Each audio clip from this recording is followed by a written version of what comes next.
Assalamualaikum warahmatullahi wabarakatuh. Bertemu kembali dengan saya Maya Safitri di mata kuliah farmakologi dalam keperawatan S1. Bagaimana kabar saudara-saudara sekalian? Sehat? Alhamdulillah ya. Semoga kita selalu dalam keadaan sehat walafiat dan selalu bisa stay home di rumah bersama keluarga tanpa meninggalkan aktivitas jarak jauh seperti pembelajaran yang akan kita lakukan pada pagi hari ini. Bagaimana? Sudah siap? Baik, pembelajaran hari ini tentang perhitungan dosis obat. Yang di sini slide selanjutnya pokok bahasannya adalah tentang sirup, tablet, dan puyer. Jadi berkaitan dengan materi perhitungan obat, dosisnya ini bisa diterapkan nanti di obat cair atau dalam bentuk sirup, kemudian obat padat dalam bentuk tablet, serta yang terakhir adalah obat bubuk atau serbuk atau biasa kita sebut puyer. Selanjutnya kita akan memahami bersama bahwa obat itu merupakan bahan atau paduan bahan termasuk produk biologi yang digunakan untuk mempengaruhi atau menyelidiki sistem fisiologi atau keadaan patologi dalam rangka penetapan diagnosis, pencegahan, penyembuhan, pemulihan, peningkatan kesehatan, serta kontrasepsi untuk manusia. Jadi obat itu definisinya sangat luas ya. Kemudian obat sendiri harus dikonsumsi sesuai dosis yang tepat. Nah, sehingga nanti akan berguna untuk menyembuhkan penyakit. Jika dosis yang kita konsumsi tidak tepat ataupun kurang, maka hasilnya tidak efektif. Sebaliknya, jika berlebihan dalam mengkonsumsi suatu obat, akan merugikan kesehatan, bahkan bisa membahayakan jiwa. Jadi, obat itu harus dikonsumsi sesuai dengan dosis, tepat guna, sehingga tidak menimbulkan hal-hal yang membahayakan. Seperti kita sudah bahas bersama kemarin, yaitu tentang apa? Efek samping obat dan bahayanya. Ya, kita lanjutkan tentang istilah-istilah yang biasa kita temukan dalam penghitungan dosis obat. Ada 7 ya. Yang pertama adalah dosis obat. Dosis obat sendiri merupakan sejumlah obat yang memberikan efek terapeutik pada penderita dewasa, yang disebut juga dosis lazim atau dosis medisinalis ataupun dosis terapeutik. Yang kedua, dosis maksimum. Dosis maksimum adalah takaran terbesar yang dapat diberikan kepada orang dewasa untuk pemakaian sekali dan sehari tanpa membahayakan. Yang ketiga adalah dosis toksis. Dosis toksis berasal dari kata toksis yang berarti adalah toksin atau racun ya. Di sini diartikan adalah takaran obat yang bisa menyebabkan keracunan. Kemudian yang keempat adalah dosis regimen. Dosis regimen sendiri berarti adalah pengaturan dosis serta jarak waktu antar dosis untuk mempertahankan konsentrasi obat dalam darah sehingga memberikan efek terapi. Yang keempat adalah dosis pemeliharaan. Dosis pemeliharaan berarti takaran obat yang diperlukan untuk mempertahankan konsentrasi terapeutik. Jadi, konsentrasi obat dalam darah yang mempunyai efek terapi. Lanjut, yang ke-6 adalah loading dose, initial dose atau dosis awal.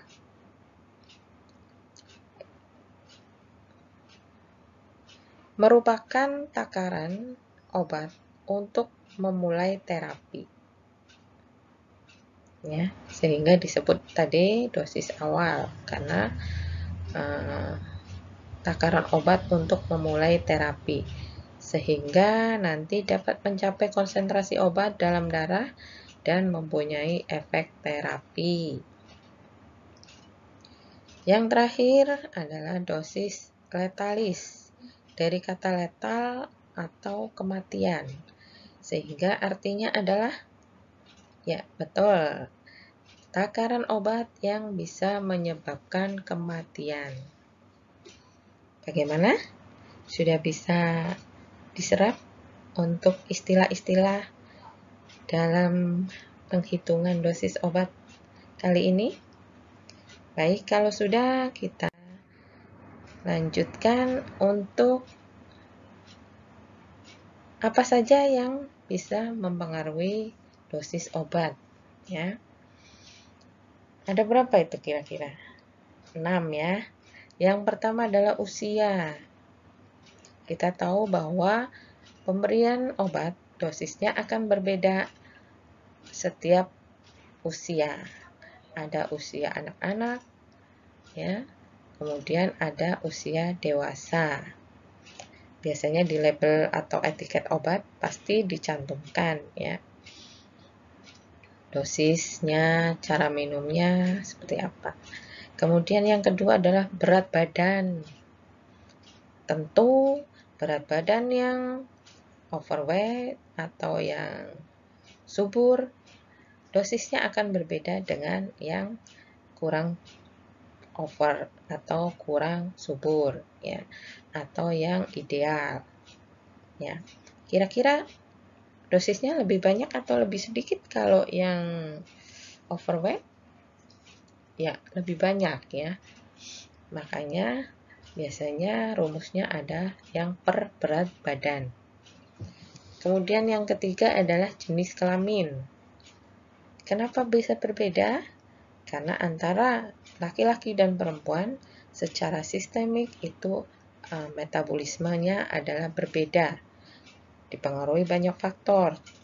Antara lain misalnya hormon, ya, karena laki-laki dan perempuan hormonnya berbeda. Kemudian luas permukaan badan. Nah, di sini terutama adalah misalnya luas penyakit, ya. Semakin luas permukaan badan yang sakit, tentunya obatnya akan perlu banyak. Sebaliknya, jika luas permukaan badan yang sakit adalah sempit, dosisnya tentunya memerlukan sedikit, ya. Kemudian berat penyakit, ya. Jika penyakitnya sudah berat, kira-kira dosisnya banyak atau sedikit? Ya, tentunya semakin berat penyakitnya, biasanya adalah peningkatan dosis dalam terapi, ya. Karena untuk gejala awal ringan, mungkin dosisnya ringan. Nah, kalau semakin berat keluhan atau penyakit, dosisnya biasanya ditingkatkan. Selanjutnya adalah keadaan penderita. Keadaan penderita sendiri itu pastinya akan individualis, ya. Berbeda-beda antara satu dengan yang lainnya, dipengaruhi oleh banyak faktor, misalnya penyakit bawaan atau komorbid, dari masing-masing penderita, sehingga kemungkinan dosisnya juga akan berbeda. Ya, lanjut. Dosis obat dapat dihitung berdasarkan umur, ya, kemudian berat badan, dan yang ketiga adalah luas permukaan tubuh. Nah, kita masuk ke cara menghitung dosis. Rumusnya agak banyak ya. Dan kita masuk yang pertama dulu adalah rumus dasar. Di sini kita lihat bahwa D dibagi H kali V sama dengan A. Di mana D adalah dosis yang diinginkan atau dosis yang diperintahkan dokter. Kalau H adalah dosis yang di tangan atau dosis obat pada label tempat obat atau yang sudah tercantum di botol atau vial. Kemudian V adalah bentuk obat yang tersedia. Contohnya tablet, kapsul, ataupun sirup cair. Kemudian A sendiri adalah jumlah hasil hitungan yang diberikan kepada pasien. Ya. Kalau menghitung, pastinya harus ada contoh kasusnya. Baik, kita masuk ke contoh soal. Untuk penjelasan pertama, tadi rumusnya gimana? D per H kali V sama dengan A, ya, jangan lupa. Soal pertama, misalnya ada perintah untuk memberikan ampicillin 0,5 gram per oral 1 kali sehari. Obat yang tersedia adalah ampicillin 250 mg per kapsulnya. Kemudian jawabannya bagaimana? Ya, dilihat dulu soalnya. Jadi untuk langkah 1 kita lihat ya, kalau ada satuannya yang masih berbeda, tentunya kita harus konversikan. Yang mana?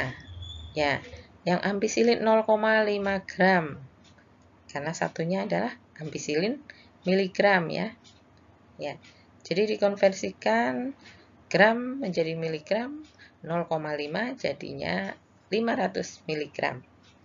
Kemudian langkah yang kedua, masukkan ke dalam rumusnya. D per H kali V sama dengan A. Di mana D-nya tadi 0,5 gram menjadi 500 gram. Ya. Dibagi 250 kali V-nya adalah 1. Dan hasilnya adalah 500 dibagi 250 sama dengan 2. Sehingga pasien mendapat dosis 2 kapsul dalam 1 hari. Bagaimana? Ada yang masih bingung?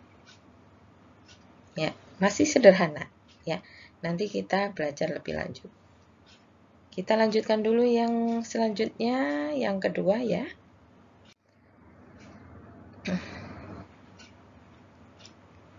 Yang kedua adalah rasio dan proporsi.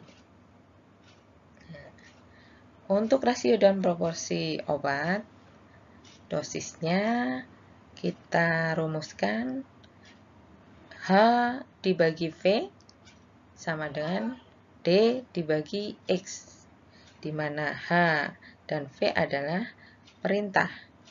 Kemudian D dan X adalah yang diinginkan. D sendiri adalah dosis yang diinginkan, sama seperti yang tadi.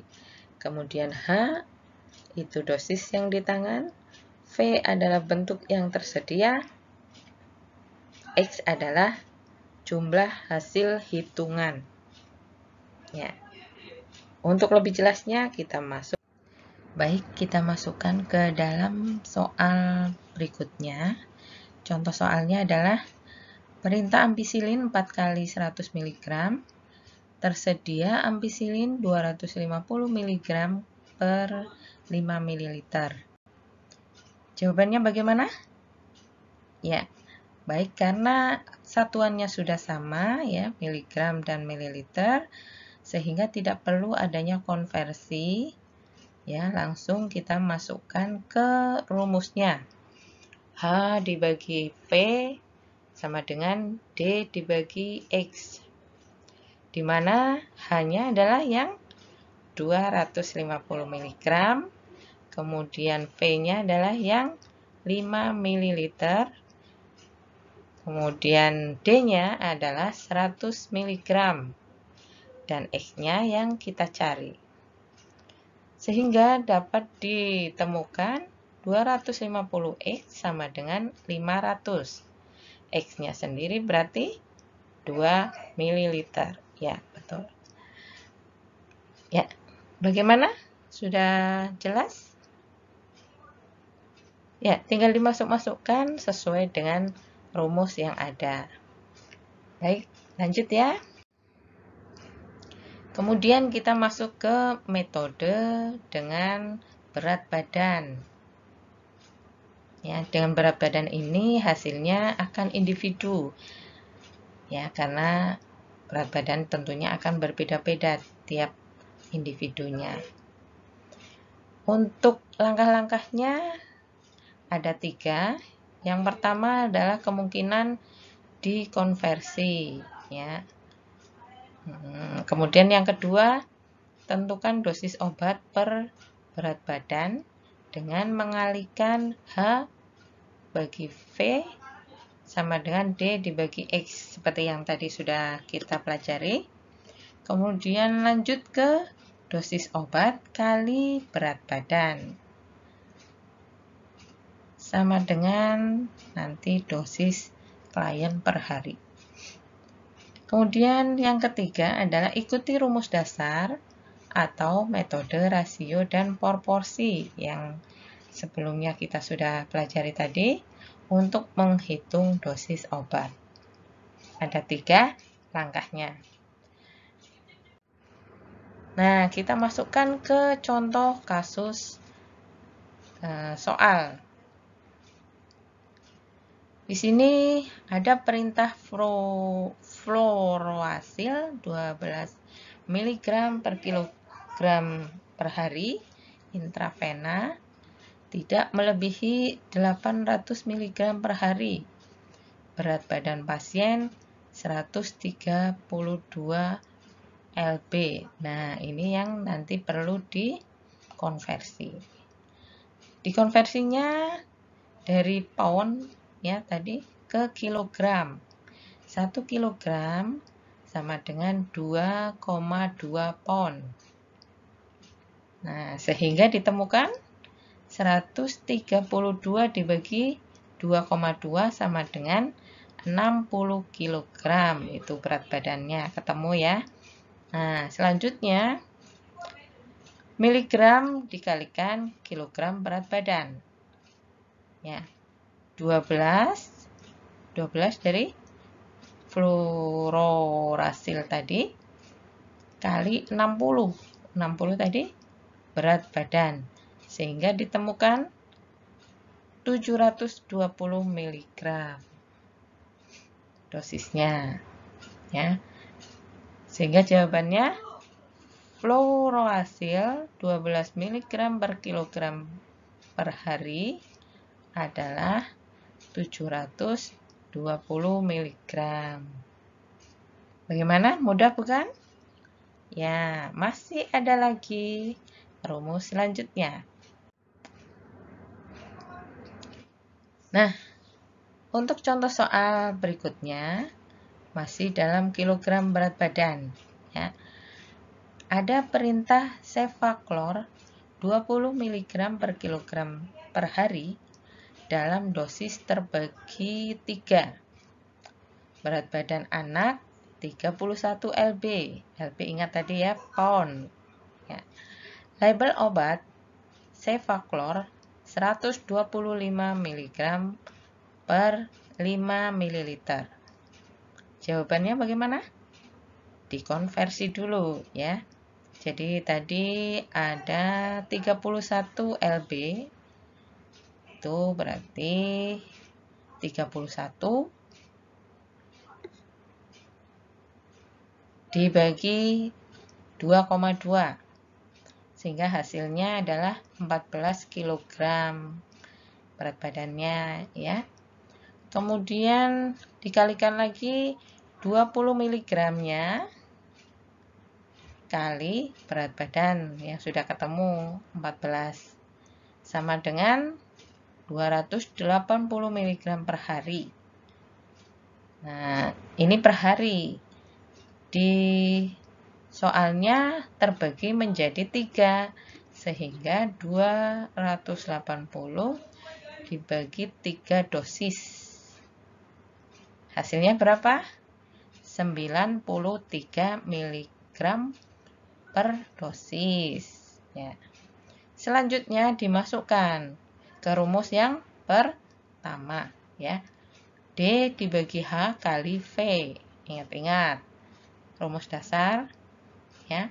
D-nya itu tadi sudah ketemu 93 dibagi H-nya.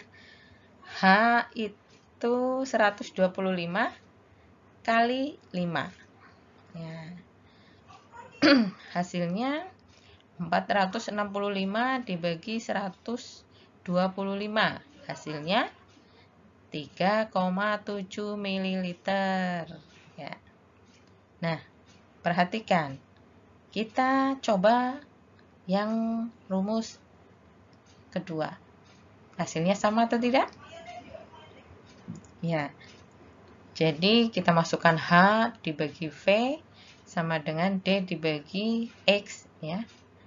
H-nya 125 mg, V-nya tadi 5, sama dengan D-nya 93, ketemu tadi, dan yang dicari X. Sehingga ada 125X sama dengan 465. X berarti 465 dibagi 125, hasilnya 3,7 ml. Sama ya. Jadi rumus ini bisa pilih salah satu saja. Baik, lanjut ya. Nah, ini luas permukaan tubuh atau LPT. Ya. Untuk bayi, anak-anak, orang lanjut usia, dan klien yang berat badannya rendah. Itu bisa dengan rumus LPT. Satuannya adalah meter persegi. Nah, untuk LPT sendiri ditentukan oleh titik temu atau perpotongan pada skala nomogram antara tinggi badan dan berat badan, TB dan BB. Ya. Nah, seperti pada gambar ini yang disebut gambar normogram ya.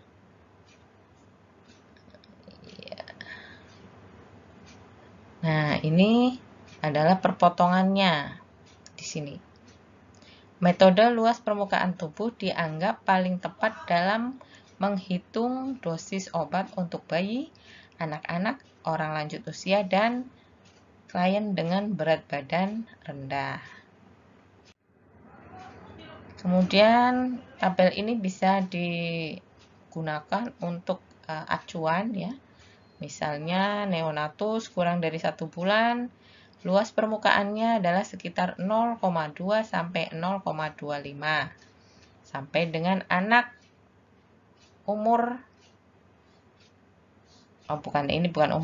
anak berat badannya 30 sampai 39, itu luas permukaannya adalah sekitar 1,1 sampai 1,3 meter persegi. Ya, sehingga kita masukkan ke dalam contoh soal ya, agar lebih jelas. Contoh soalnya adalah perintah pemberian mefenitoin 200 mg per meter persegi per oral dalam dosis terbagi 3. Tinggi anak 100 cm dan beratnya 20 kg. Bagaimana jawabannya? Ya, jangan lupa. Ini nanti harus ada perpotongannya sehingga sesuai dengan rumus LPT dalam skala nomogram.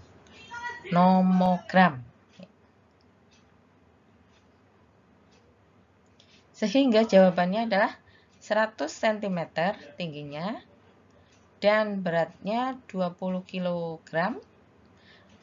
Di sini perpotongannya adalah 0,5 meter persegi. Sehingga menjadi 200 mg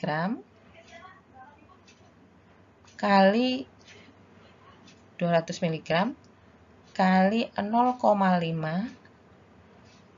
Ini perpotongannya, sehingga hasilnya adalah 100 mg per hari.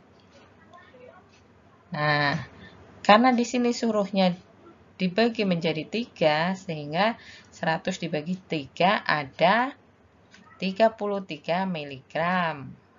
Nah, satu kalinya adalah 33. Dosisnya 3 kali sehari. Nah, selanjutnya adalah jika yang akan kita berikan adalah larutan atau cairan atau sirup, ya. Nah, ini bisa dengan cara yang hampir sama, ya. Contohnya, jika pasien makan minum dengan NGT atau nasogastric tube, untuk pemberian larutan dalam prosentase tertentu, maka perawat menghitung jumlah larutan dan air yang diberikan. Contoh, seorang pasien mendapat Ensure 250 mg dari larutan 30%, 4 kali sehari. Hitung berapa banyak Ensure dan air yang diperlukan untuk membuat 250 ml dari larutan 30%. Nah, yang perlu digarisbawahi adalah bahwa 30% itu berarti 30 dalam 100 bagian. Ya. Kemudian jawabannya bagaimana? Jawabannya adalah D dibagi H kali V sama dengan A. Ini rumus dasar, ya. Dimasukkan, D-nya adalah 30%,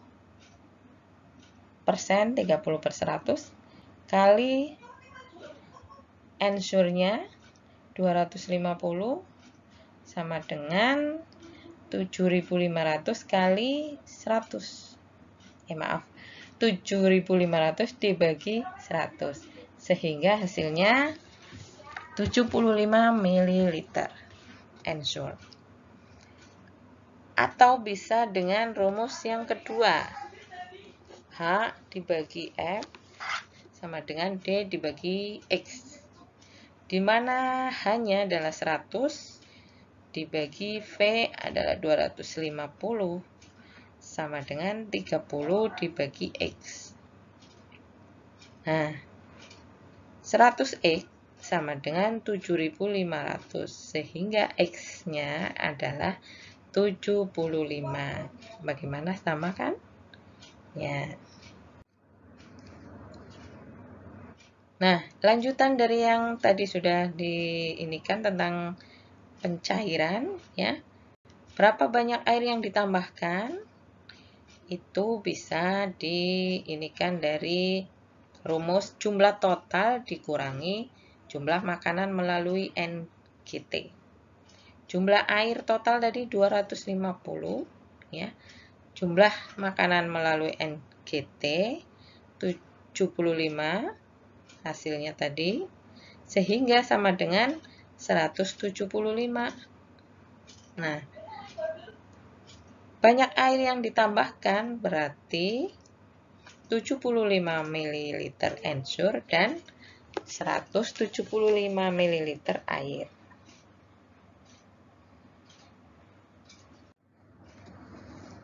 Ya.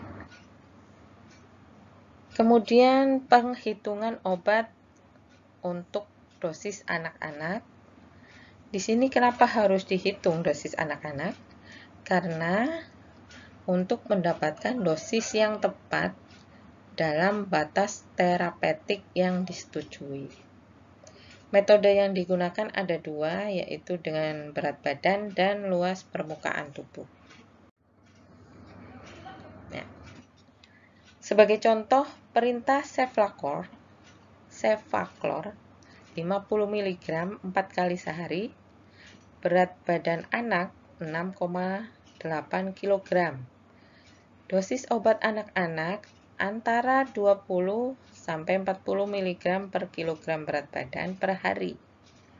Dalam dosis terbagi menjadi 3. Tersedia Cefaclor 125 mg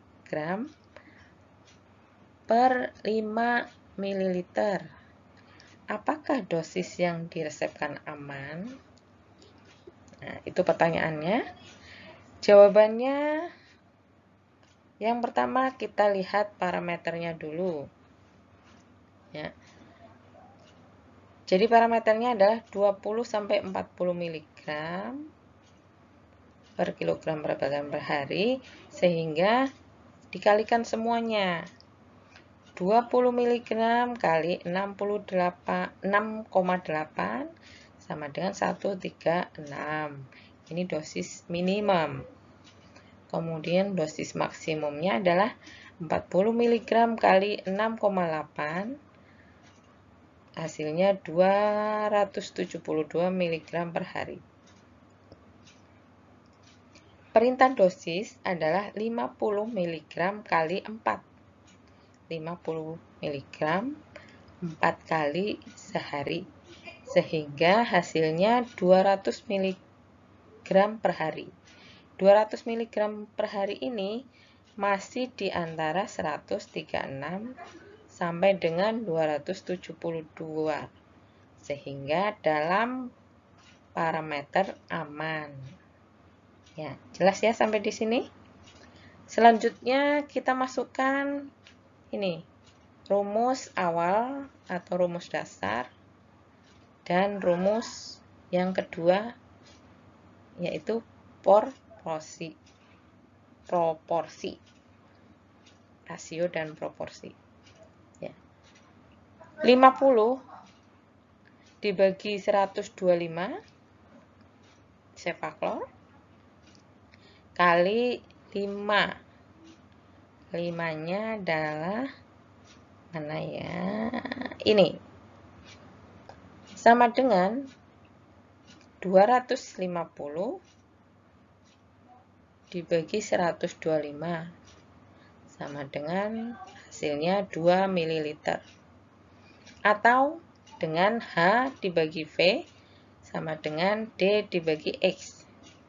Hanya 125. V-nya adalah 5 mili. Sama dengan D-nya 50 mg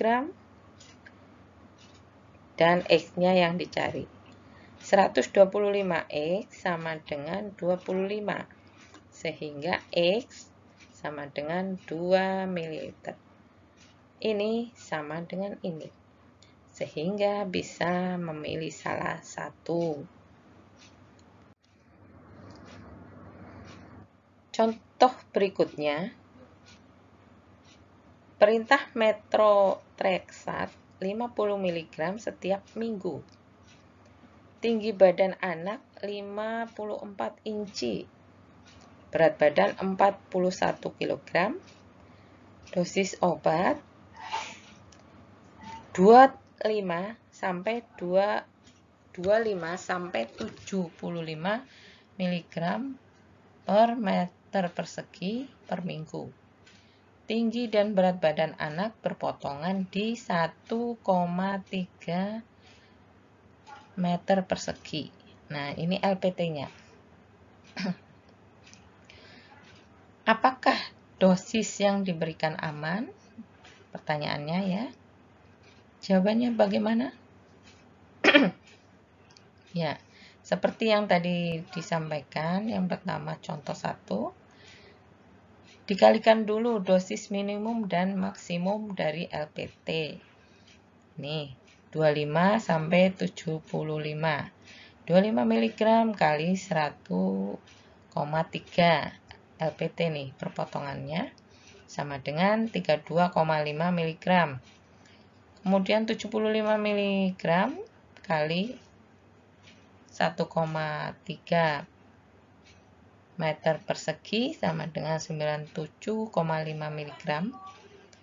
Sehingga 50 mg ini masih di antara 32,5 sampai 97,5. Ya. Masih dalam batas aman. Seperti itu. Ya. Lanjut. Dosis anak ini bisa juga dengan langsung ke rumus LPT dibagi 1,75 meter persegi kali dosis dewasa. Kita memilih rumus itu sesuai dengan soalnya. Kalau yang tersedia langsung seperti ini, ya tinggal dimasukkan rumusnya. Ya. Kemudian contoh soalnya, perintah eritromisin 125 mg per oral 4 kali sehari. Tinggi badan anak 42 inci dan berat badannya 60 pound. Berpotongan pada 0,9 meter persegi. Nah, kalau sudah ada ini, langsung aja. Nggak usah dikonversi-konversi ya. Langsung ketemu LPT-nya. Dosis devasanya 1000 mg per hari. Nah, tinggal dimasukkan.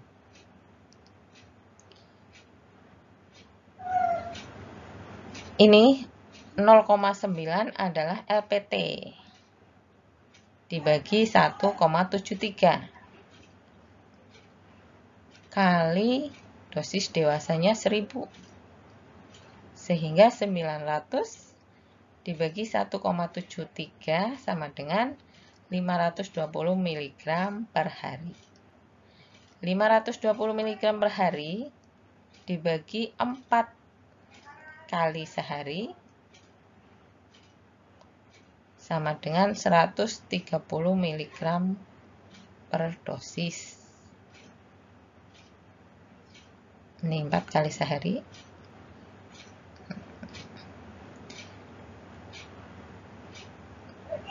Nah, 125